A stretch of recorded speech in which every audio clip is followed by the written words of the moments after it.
Alright, got some time today, so I'm going to bring a little review of the Master heater. That's the brand over there, and here's the model number on the side. I suppose that's what that is. It's MH75T-KFA, and this model happens to be 75,000 BTUs. So what this is a kerosene torpedo heater. And I've had this for just over a year now. Bought it last year to heat the garage here, which is about, I believe it's 28 by 24. So, relatively large area. 75,000 I figured would be more than enough, and it is. I have a GoPro over there. I videotaped the thermometer hanging on the wall. And it didn't climb as fast as it usually does, but it's extra cold today, and it feels warmer than that thermometer says. I got another one over there that reads about 10 degrees higher, so that's just because it's so far away. But right now it feels pretty good. It's comfortable. It's 14 degrees outside, and that thermometer says about 44, which sounds cold, but it's pretty warm when it's 14 out. And the other thermometer says about just over 50. So let's go over the specs on this here. 75,000 BTUs. It's got a fuel gauge here. I don't know if you can read that. It's kind of fogged up a little bit. It's E and F, obviously for empty and full. 0, 4.5, and 9 are the three readings, and that's the hours. So on a full tank, this thing's supposed to be able to run for 9 hours. Which, I don't know if I believe it or not, because I haven't run it that continually long, and usually it runs for half hour, 45 minutes at the very most.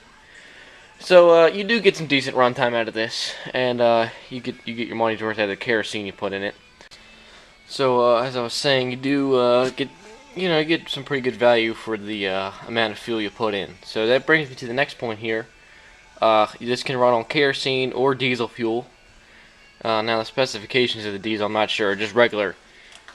Whatever you put in a pickup truck or a truck or any diesel engine at the pump, as the diesel you can run in this. I've never run diesel in it just because I can get kerosene locally. Now kerosene is a little more expensive. It was $2.99 a gallon, while diesel is about $2. But this thing, I choose kerosene just because it smells. It's not as potent in the smell. So I've never run diesel, so I can't tell you how good it runs. Some people say it runs alright, some people say it doesn't. In any torpedo heater, that is, like this, it's mixed reviews for how you run diesel in it, I guess. Some people say the red dye, or the dye they put in the diesel, will clog up the injector. Because this has a little injector or nozzle, clogs the nozzle up. Like I said, I can't really speak on it, but this thing has pretty good output for what it is. And they say 3 foot on each side and 10 foot in front of it, I believe. So you can see my garage door is probably less than 3 foot from it. And then the car here is probably 3 feet.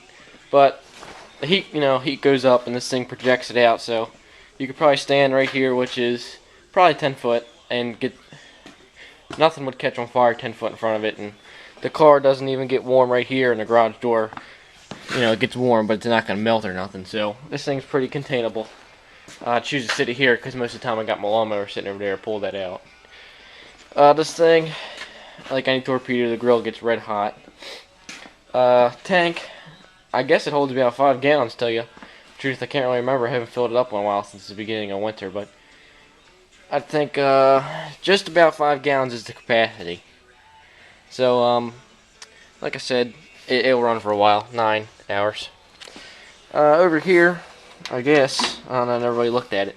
It's a 110 outlet, so if you are on a job site or something, just like a shop light I have over there, if you have to run this, and you need another power tool like a grinder, a 4-inch grinder or something like that, you can just plug right into here and you can get your 110 out, so you don't really lose a outlet, which is pretty handy. Like I said, I haven't had to use it since I got plenty of plugs around here to use. So over here on the interface, you got your thermostat setting, and it goes from anywhere from 40 degrees all the way to 110, and obviously the way this works, it just pumps out real hot air until it reaches that temperature, and it'll actually shut off. Say I set on 60 and it gets 60 degrees, it'll shut off at 60, and if it drops below, it should start back up. Now that's the only thing I noticed. It doesn't really start back up on its own too often. It's got noticeably cold in here without this restarting. But that's no big deal. When I just get too cold, I usually come over here and just crank it up a little bit or whatever. But this is pretty well insulated in here, so when it gets warm, it kind of lasts. So I don't really need to run it too much. Here's specifications on it. Let's see if I'll read this off for you. BTU 75,000. Fuel consumption in gallons per hour is 0.56. Fuel tank capacity right there, 5 gallons. Pump pressure is 42 or 4.2 psi. Runs on 120 volt, 1.5 amp. Number 1 kerosene. Doesn't say anything about diesel, but I know you can run it on diesel if you wanted to.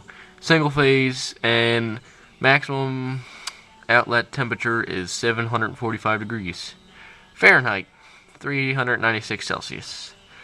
So actually, I've never read that before. But I think I did one tiny adjustment on this just to play around and see what would happen. And that's one back here. You got a readout, if this is even on the camera. I wasn't even paying attention. PSI, a little air gauge here, a pressure gauge, and 0 to 14. And I think it runs in the 4 psi range. Actually, yeah, like I just said, it said it right over here, 4.2 psi. So if it's not burning correctly, you can always come in carefully. There's a little screw right here above my finger, and you can mess with that a little bit. Now, give you a little more pressure or a little less depending on how it runs. So I wouldn't really recommend messing with that since it comes from the factory preset. Okay, here we go. Multiple fuel, kerosene, JP8 Jet A fuel, number 1 and number 2 fuel oil, number 1, number 2 diesel. So this thing can run a wide variety because only one gas station within reasonable distance sells kerosene, but pretty much all of them sell diesel, so there you go. Or if you live next to a small airport or something, you can always pick up some Jet A, which is close to diesel, but that's beside the point. What else? Oh, now this isn't propane, so obviously it's going to have a little odor to it, like I mentioned earlier, even though it is kerosene, or diesel, I guess. So, when I can remember, I usually don't, it doesn't bother me too much, but I open the door here and the back door and get some flow for the first 1 or 2 minutes, because before this thing heats up red hot, it's running, I guess, like a car would run rich, so it's going to have a little more unburnt fuel, and that's going to give you that smell. Same thing when it shuts off, because it'll shut off and it'll still blow a little fuel while it's cooling down, and it won't combust it completely, so you'll get a little extra odor from it. But there's no real big complaints here, other than it sometimes doesn't really turn itself back on, but like I said, it's no big deal for me. I got this from a Tractor Supply Company, and I couldn't tell you the price, because I can't remember, because it was over a year ago. But anyway, I'd recommend it. I mean, bought it new. I priced them on eBay, but not eBay, Craigslist, and you know, you just can't be too sure of something like this, because they got like the igniter modules and all that stuff that can go bad. And although it couldn't be, it might not be too pricey to replace, it's just you might as well buy a new one. So I recommend it. I don't know any other brands. Mr. Heater brand, they're probably a little more expensive, and then other ones. And between propane and fuel oil, that's up to you. If you have a propane tank, like a 1,000 pound or 1,000 gallon, whatever propane tank you can hook into, it's cool. But I think the propane equivalent of this one, you are required to have a 100-pound cylinder. So I guess you could if you wanted to. I don't know, but you can't run it off a standard. I think it's 25 pound from like a barbecue grill or something. So I guess another positive, the propane, you could probably hook it to natural gas, but I don't know anything about that, and that's not this review. So there it is, Master heater, or Master brand heater. You can see it's dirty from sitting so long. And actually, it reminds me, this has serviceable parts. Like I said, you can adjust the airflow, and this also has the nozzle you should be able to clean, and the spark plug should be able to be replaced, which doesn't really need to be happening. But actually, I glanced through the manual. It said you can service. There's an air filter in here. I haven't done it yet, but it does filter the air. So in my garage, it's awful dusty, metal dust and freaking wood dust and all that stuff. So it probably wouldn't be a bad idea to clean the air filter every now and then. So like I said, this is a really user-friendly machine. Puts out some good heat.